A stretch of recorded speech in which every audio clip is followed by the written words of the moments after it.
Right folks, hello, I'm looking for some opinions here. Today I said I was going to come back this afternoon and do a project with the Pipart stamps that I showed in my previous haul. Well, I'm not having much success with the stamps. I've tried old ink pads, new ink pads, so juicy ones and dry ones.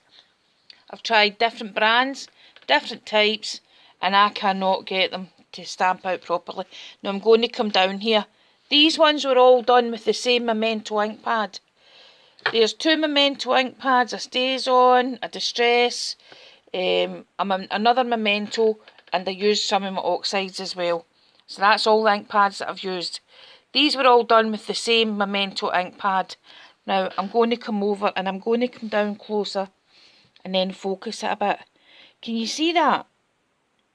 It's obvious that the ink is pulling on the top of the stamp, but even look round the edge of the image, it's not giving you a crisp image. It's not giving you a good image. And if I pull that out there, can you tell what that image is supposed to be in the back of that wolf? Because if I didn't know what it was, I think I would be struggling to recognise that. I wouldn't know that that was mountains and water with stars all over the place. And it seems to have a thick outer image. I don't know what it is. It's just not right at all. Anyway, I'll come back down again and show you this. There's the image in that stamp. There's the image in that stamp. And there's the same ink in that stamp. Now you can see even these thick bits here. Even this is like thick bits in this stamp. You know, like bits that are like silhouetted. But you can see there the colour in that is dark and crisp and clear. There is a wee bit of pulling, but you're still getting the sharpness. You're still getting the sharp lines and you're still getting the detail. You're not getting it with these. Right, so let's turn it over and have a look at something else. That was a StazOn. Now, I know when you stamp a StazOn, your ink has got to be wet or you get an image like this. When I took my StazOn off this image here, the StazOn on the stamp was still wet, but that's the way it's stamped out. Not a good image. Anyway, we'll put that down to human error if you want. I'll take the blame for that one. Distress ink, I'll have a wee zoom in for you. Can you tell what that is? Can you tell what that is in the background? Apart from the compass, I think you can kind of see the compass, but you can't see the north, south, east or west. There's the legs, the feet. Is it just me? I'm looking for opinions here. That's the Distress ink.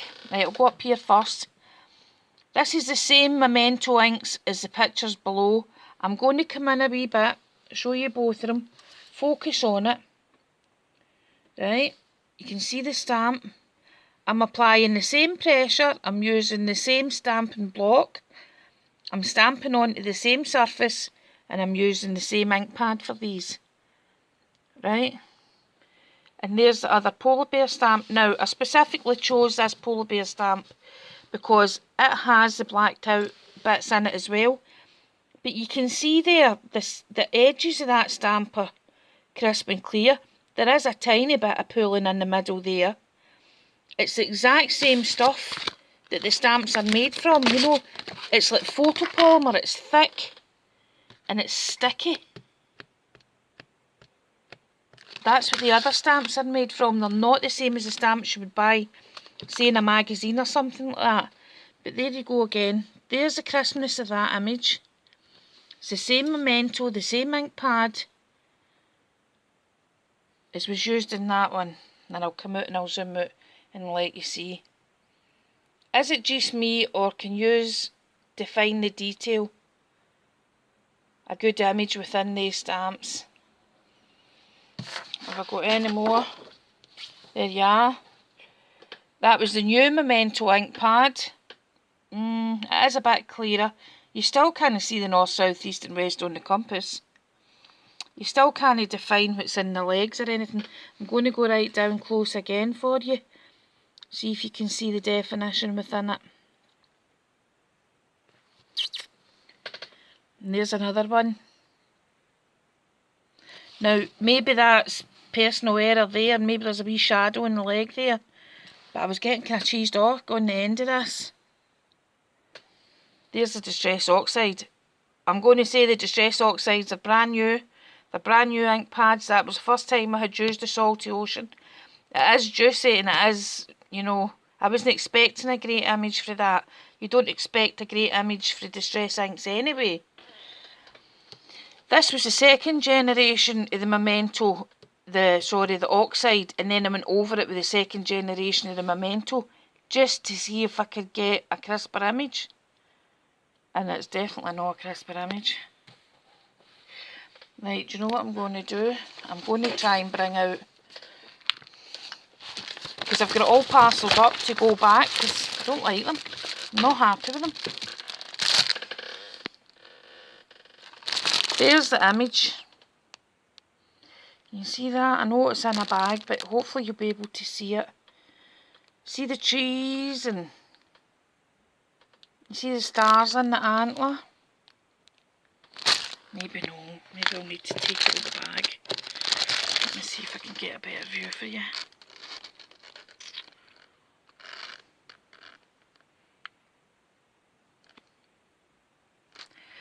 It's just no good, I don't think. Let me know your opinion. Give me your opinion on them. Let me know what you think. I've tried all the usual old tricks as well, you know, like giving the stamp a rub, peeling it with sellotape, taking off the surface of it, you know, so that the ink will stick and it won't pull. I know acrylic stamps can be bad for the ink pooling, but I just can't. That's the definition for, and there's a lot of detail in that stamp. I mean, there's the stamp. There is such a lot of detail in that stamp. And the same ink pad is picking up all that detail in there, right down to the wee tiny icebergs in here. And this is the same ink pad. And it's the same kind of stamp. It's like thick photopolymer. The old sticky photopolymer. Right, so let me know. Give me your opinion. Let me know what you think. Thanks again and I'll see you later. Bye.